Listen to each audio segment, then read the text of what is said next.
المصنف رحمه الله ونفعنا وبعلومه في الدارين آمين. يا داود اسمع مني والحق أقول لو أن عبدا من عبادي عمل حشو الدنيا ذنوبا وهو مسر عليها ثم ندم واستغفرني مرة واحدة وعلمت من قلبه أنه لا يريد أن يعود إليها أبدا ألقيتها عنه أسرع من هبوط الطائر من السماء إلى الأرض. قال داود إلهي لك الحمد من أجل ذلك لا ينبغي لمن يعرفك أن يقطع رجاءه عنك ila akhiri ma qala radhiyallahu anhu warḍah. Masih wahyunya Allah Subhanahu wa taala kepada Nabi Daud. Wa auhallahu ila Daud alaihissalam, Allah mewahyukan kepada Nabi Daud alaihissalam. Ya Daud, wahai Daud, isma' minni, dengarkan daripada aku, daripada firman-firmanku. Wal haq aqul, dan kebenaran itu yaitu sebagaimana yang aku firmankan, sebagaimana yang aku katakan. Lau anna abdan, seandainya sesungguhnya seorang hamba min ibadi, daripada hamba-hambaku, amila dia melakukan hasywad dunya, memenuhi dunia dunuban, penuh dengan dosa. Artinya seandainya hambaku melakukan dosa sepenuh daripada dunia, berarti melakukan dosa yang sangat besar sampai memenuhi dunia. Wa huwa musirrun 'alaiha, dan dia itu musirrun, terus menerus, 'alaiha, daripada melakukan itu dosa.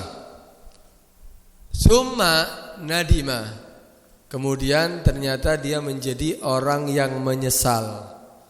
Wastaghfarani marratan wahidah, dan dia meminta ampun, beristighfar kepada aku satu kali.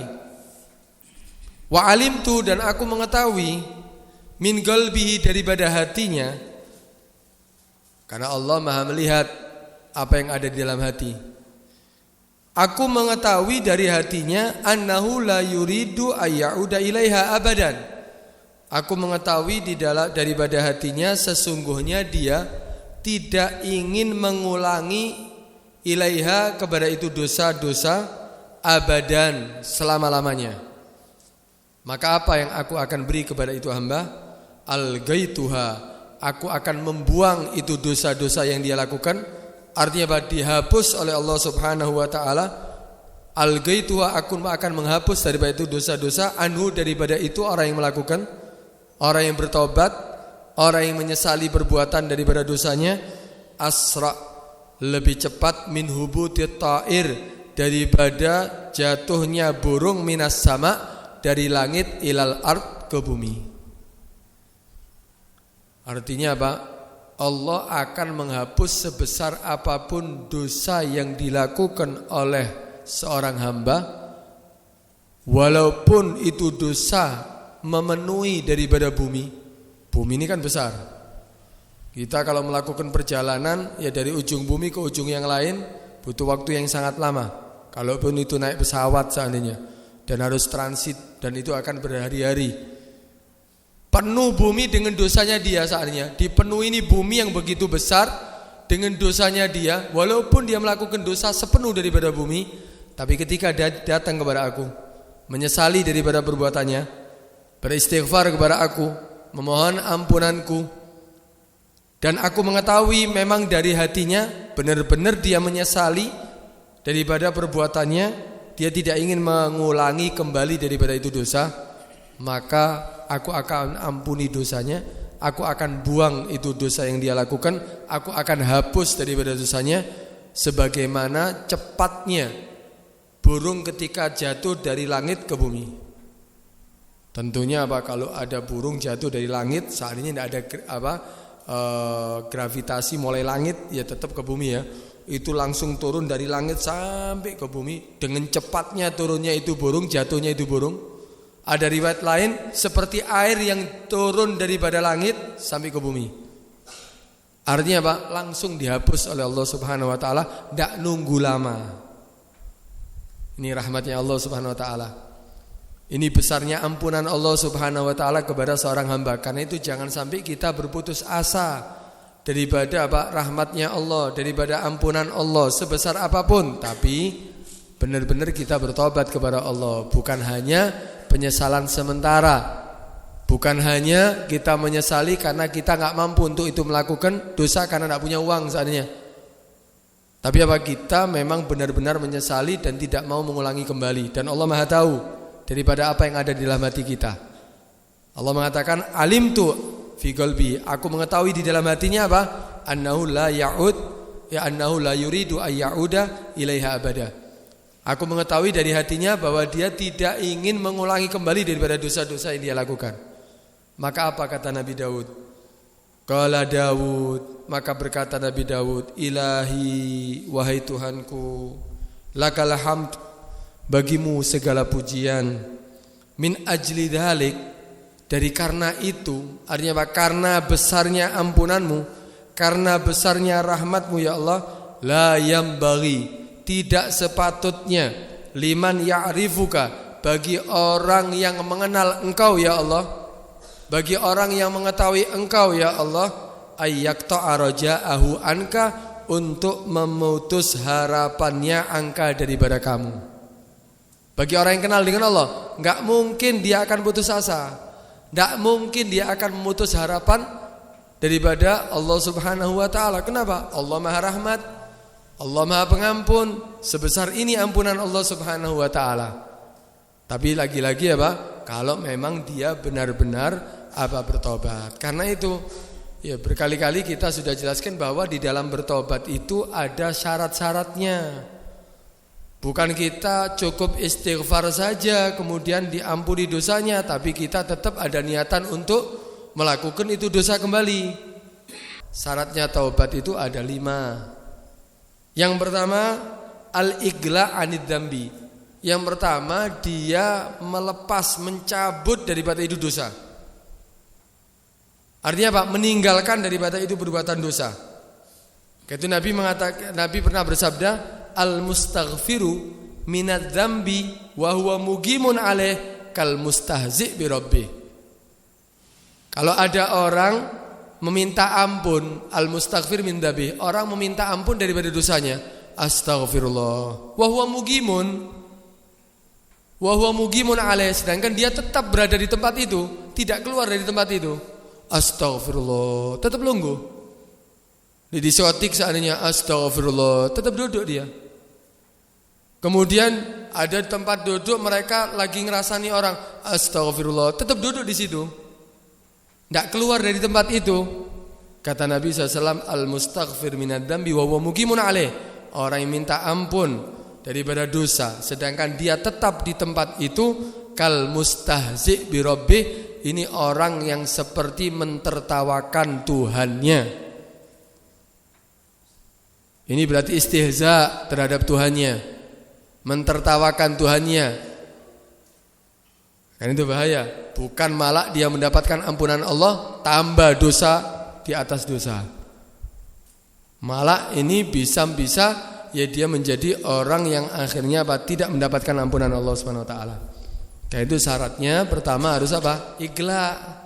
Kalau kita memang benar-benar mau apa? Bertobat daripada dosa yang kita lakukan, keluar dari tempat itu. Oh, ini teman-teman yang biasanya ngajak apa untuk kita berbuat dosa, tinggalkan, jangan kita berteman dengan mereka lagi. Oh, ini tempat-tempat yang biasanya kita melakukan maksiat, tinggalkan, jangan didatangi lagi. Karena itu apa? Jangan sampai kita tetap di tempat itu kalau kita mau bertobat kepada Allah Subhanahu wa taala. Syarat pertama ini al-iqla, yaitu apa? Mencabut diri daripada itu perbuatan dosa, tidak ke tempat itu, tidak kumpul dengan teman-teman seperti itu, tinggalkan semuanya yang membuat dia melakukan dosa. Itu yang pertama. Kemudian yang kedua syaratnya an-nadam, yaitu ada penyesalan. An-nadam alaih, penyesalan terhadap itu apa? Dosa yang dia lakukan. Ada penyesalan. Tahu penyesalan, gambarannya menyesal itu seperti apa? Bi ayyatahazzan au yatawajja' ala fi'li. Itu dia merasa susah, merasa tersakiti daripada dia melakukan dosa itu. Menyesal, sedih dia. Orang menyesal itu bukan menyesal sambil tertawa. Nyesel aku ya, tapi ora sih ya, asik ya. Ini bukan menyesal ini. Nyesel itu apa artinya? Dia susah. Seperti dia kehilangan harta, bagaimana sih? Kalau ada orang cinta harta, kehilangan hartanya, dia akan menangis, dia akan bersedih, dia akan pikiran. Kita juga sama, ketika kita menyesali daripada perbuatan dosa yang kita lakukan, kita merasa susah, merasa sedih, ya masih terbayang-bayangi, ya Allah, kok aku sampai melakukan dosa itu. Ya Allah, bagaimana adab Allah? Nangis kalau perlu. Susah dia ketika apa? Melakukan daripada apa? Perbuatan dosa itu. Kemudian wa yatamanna kaunahu lam yaf'alu, dan dia berangan-angan seandainya dia tidak melakukan itu perbuatan. Coba yo aku nak melakukan itu dosa yo. Coba aku nak ngerasani yo. Coba aku yang ndak ikut dengan teman-teman itu ya. Coba aku ndak berangkat ke diskotik ya. Coba aku gini, ada penyesalan dan dia berharap seakan-akan ya berangan-angan dia tidak apa melakukan daripada perbuatan itu. Itu namanya menyesal. Ya bukan menyesal itu dia ya masih berharap untuk kembali ke tempat itu. Nyesel wis, tidak ada duit ya. Kalau ada uang ya mungkin kembali ke situ ya. Ya. Ini bukan nyesel ini namanya. Dia ya tidak melakukan berhenti daripada dosa itu karena ada kendala, nggak ada punya uang. Ini bukan menyesal. Tapi menyesal apa? Dia merasa susah dan dia berangan-angan seandainya dia tidak melakukan itu perbuatan dosa. Wala ayyakuman nadam wala budda an yakuna nadam alaihi min haitsu kaunuhu dzanban. Dan syaratnya ini dikatakan menyesal itu apa? Harus penyesalan tadi terhadap dosa tadi min haitsu kaunuhu dzanban, karena itu adalah perbuatan dosa. Bukan karena takut dia sakit. Menyesal minum minuman keras, ternyata ini membuat paru-paruku rusak. Ternyata ini penyesalan karena sakit, bukan karena dosanya. Penyesalan itu karena dia dosa yang dia lakukan. Karena itu akan mendatangkan murka Allah. Bukan penyesalannya karena apa? Karena bahaya daripada badannya. Nyesel aku berangkat yang diskotik, coba ndak ke sana. Aku ndak mungkin bertemu dengan perempuan sampai berzina. Iya, sehingga aku akhirnya apa? Duit kuntek kabeh. Nyesel karena uangnya habis, bukan karena dosanya. Ini bukan penyesalan. Penyesalan karena itu perbuatan dosa, bukan karena bahaya terhadap badannya atau hilang hartanya atau harga dirinya. Ya kan? Akhirnya aku kebongkar kan? Ya, akhirnya aku kebongkar, berangkat ke hotel ya dengan perempuan, akhirnya sekarang ya viral di mana-mana. Nyesel harga diriku sekarang hancur. Karena harga dirinya dia menyesal, bukan karena itu perbuatan dosa. Ini bukan penyesalan. Penyesalan yang dikatakan termasuk syarat taubah, menyesali karena itu perbuatan dosa, bukan karena hilang hartanya, bukan karena bahaya badannya, bukan karena hilang harga, hancur harga dirinya. Ini baru dikatakan apa? Menyesal kalau memang dia menyesali bahwa itu adalah perbuatan dosa.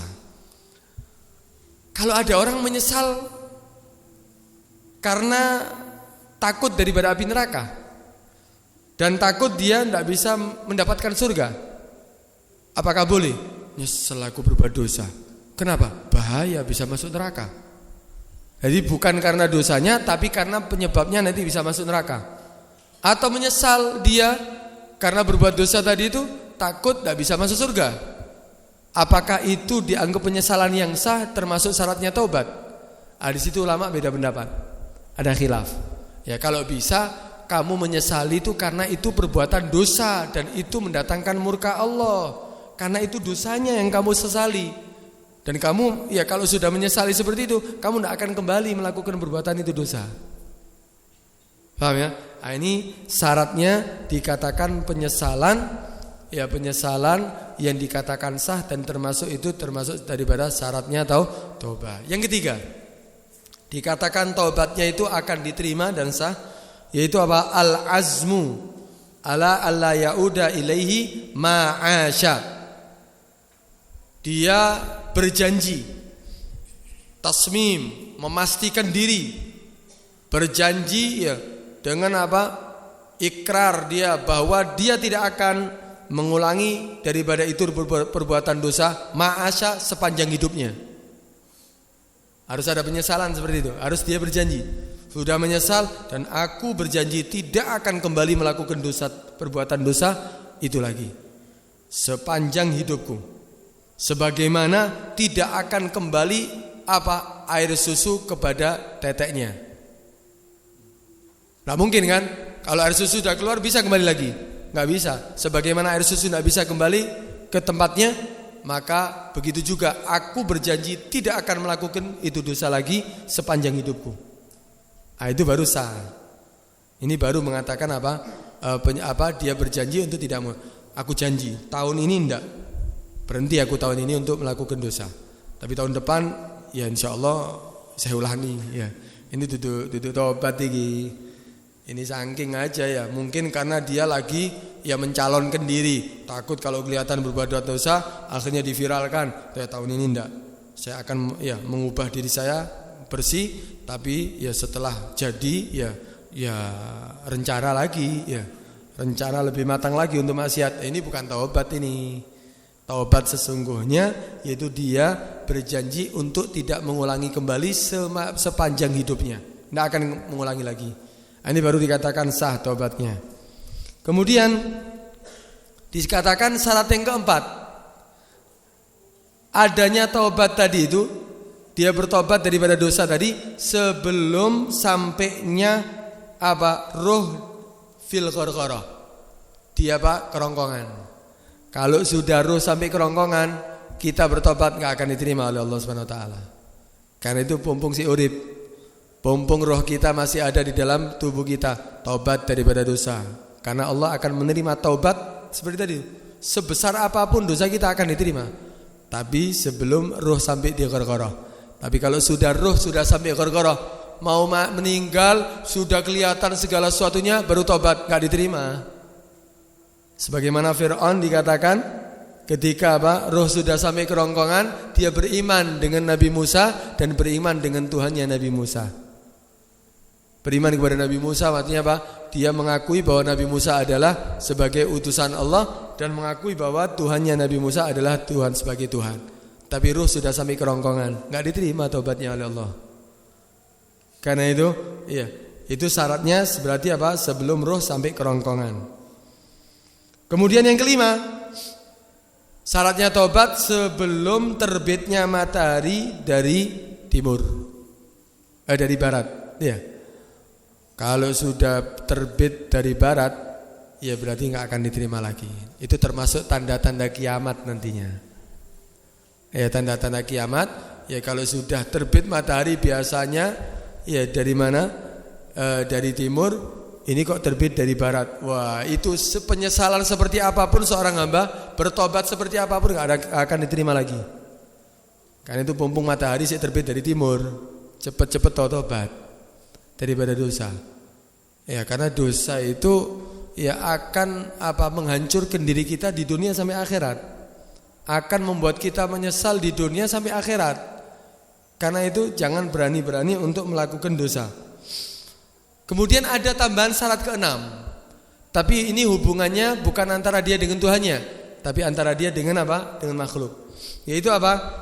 Dikatakan syaratnya taubat yang keenam mengembalikan daripada segala kezaliman yang dia lakukan kepada orang yang dia zalimi.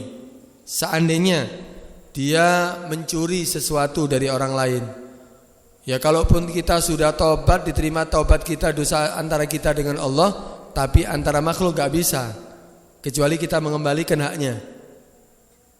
Ya apa? Yang kita curi kembalikan. Atau kita minta apa? Ridhonya. Ya saya telah mengambil barang kamu ini. Kalau kamu mau maafkan, ya maafkan, kalau enggak ya saya akan ganti. Harus. Kalaupun kita istighfar sampai ledeh mulut kita, tapi kita banyak mendolimi orang, kemudian kita nak minta maaf kepada orang yang kita dolimi, tetap tidak akan bisa diampuni. Karena itu setiap jenazah ketika meninggal sebelum dikubur ada permintaan maaf daripada yang menyampaikan, entah itu wakil daripada keluarga mayit atau daripada keluarganya. Yang minta maaf apabila ada kesalahan yang pernah dilakukan. Kalau memang ada hukukul adami, maka keluarga siap untuk menyelesaikan dengan cara yang terbaik. Kan itu. Itu kenapa? Karena hak-hak adami tidak akan bisa diampuni ya kecuali kita minta ampun, minta maaf dan mengembalikan kezaliman yang kita ambil dari dia. Faham ini ya? Nah, ini karena itu dosa terhadap makhluk ini bahaya. Kalau Allah Maha Pengampun, tapi kalau dosa kepada yang lainnya, ya Allah Maha Adil. Allah kan Maha Adil, nggak mungkin Allah akan mengampuni tapi mendolimi orang yang telah didolimi tadi itu. Karena itu Allah Maha Adil, Allah tidak akan mengampuni kecuali orang yang tadi itu didolimi ya sudah memaafkannya. Bukan hanya urusan uang loh ya, ngerasani orang juga sama.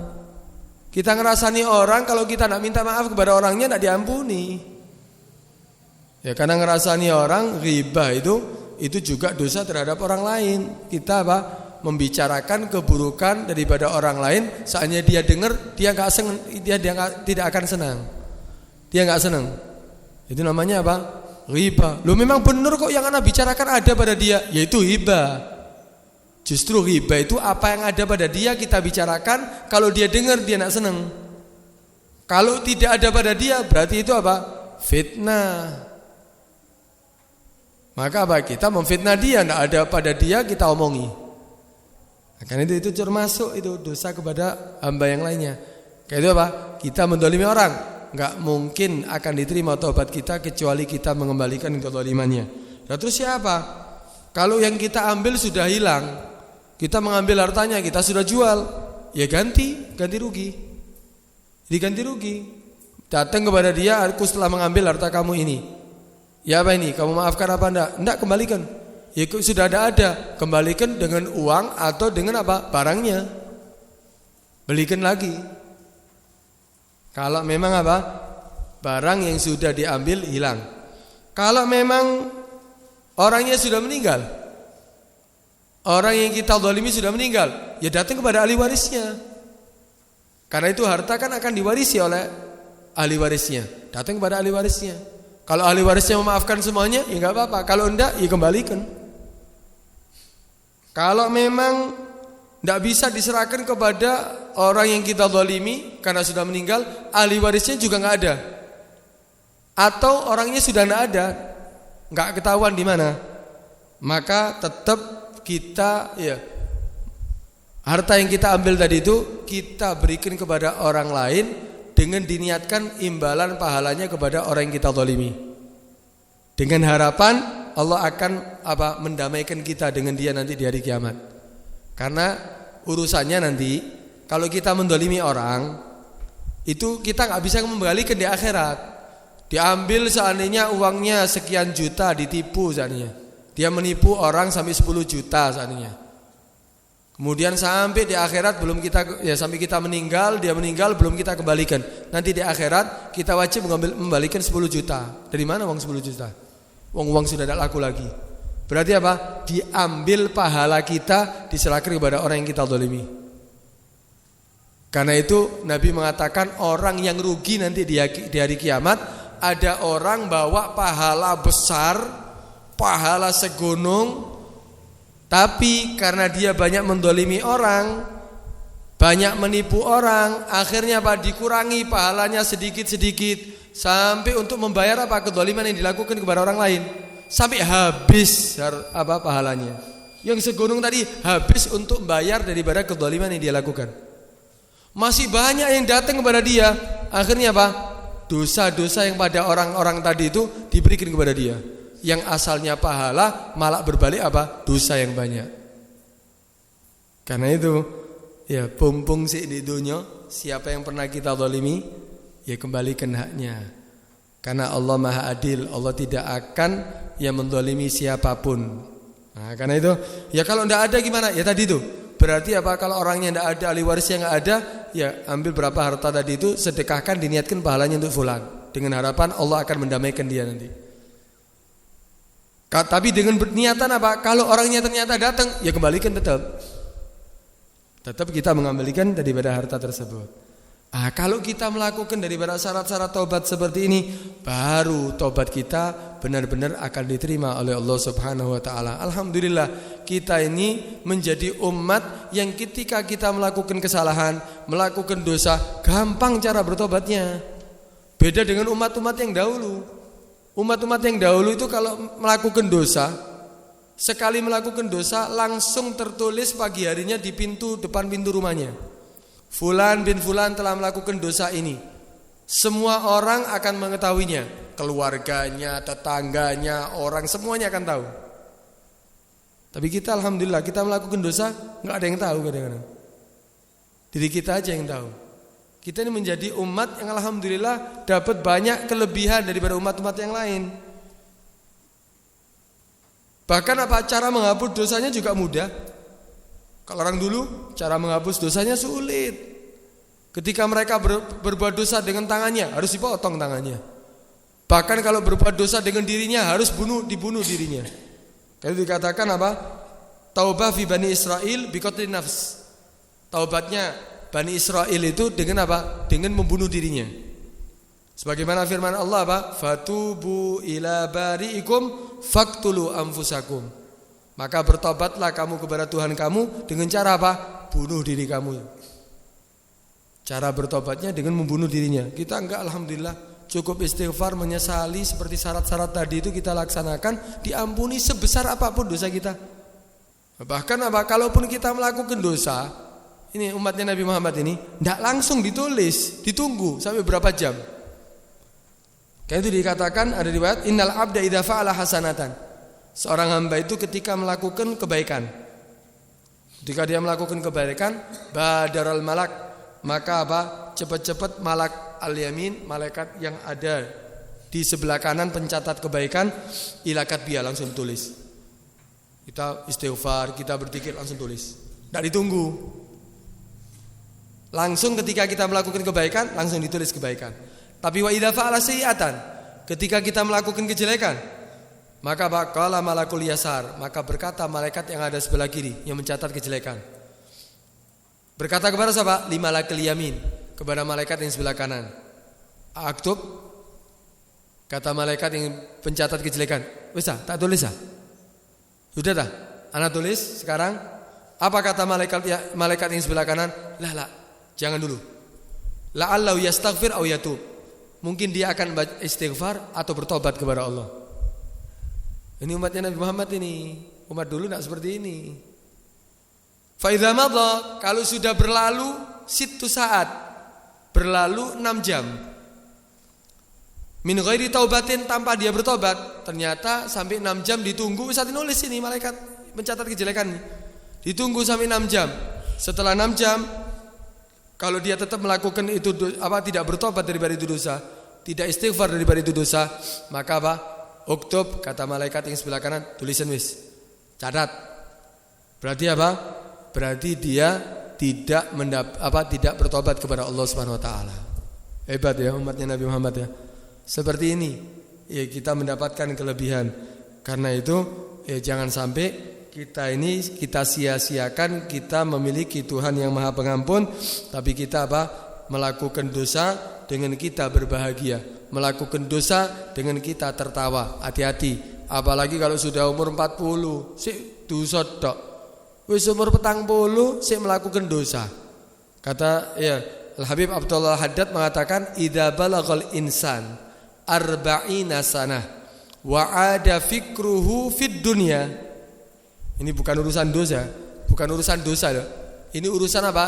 Ketika sampai manusia umur 40 tahun dan dia pikirannya tetap dalam urusan dunia. Bukan dosa lagi nih, urusan dunia.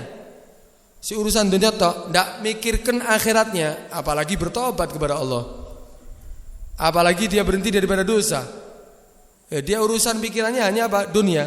Ya'ti syaitan. Maka akan datang itu setan wa yamsah ala wajhi, dan mengusap di atas wajahnya sambil mengatakan bi abi, ya demi ayahku, hadza wajhun la yuflih, ini adalah wajah yang tidak akan beruntung. Ada malah riwayat yang lain falyatajahhaz ilan nar, maka siap-siaplah kamu pergi ke neraka. 40 tahun si urusan dunia tok, tidak berpikir untuk urusan akhiratnya. Bagaimana sholat berjamaahnya, bagaimana bacaan Al-Qur'annya, bagaimana sholat tahajudnya, bagaimana dia meninggalkan daripada dosa yang dia lakukan, bagaimana dia meningkatkan taatnya, bagaimana dia berzikir kepada Allah. Tidak pernah dia pikirkan. Yang hanya dia pikirkan dunia. Ini maka setan akan datang kepada dia, mengusap di atas wajahnya, hadza wajhun la yuflih, ini adalah wajah yang tidak beruntung. Falyatajahhaz ilan nar, siap-siap ya ke neraka. Karena itu hati-hati.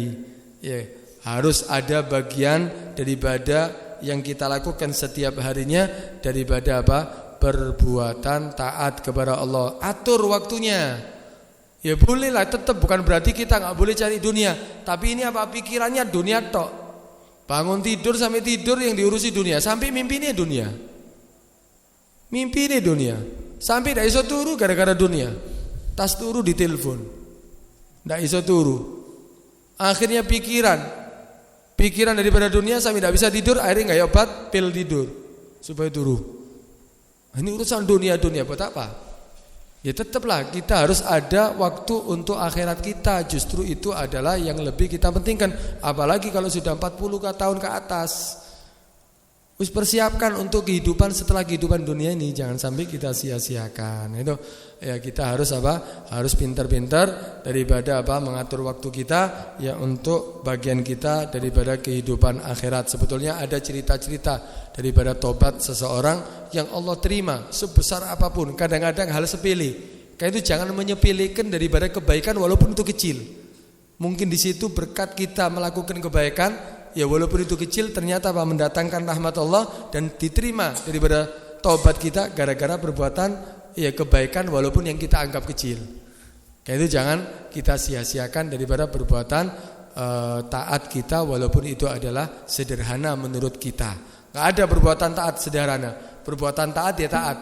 Tapi kita ya lakukan ya benar-benar itu perbuatan taat supaya kita mendapatkan ampunan dan rahmat dari Allah Subhanahu wa taala.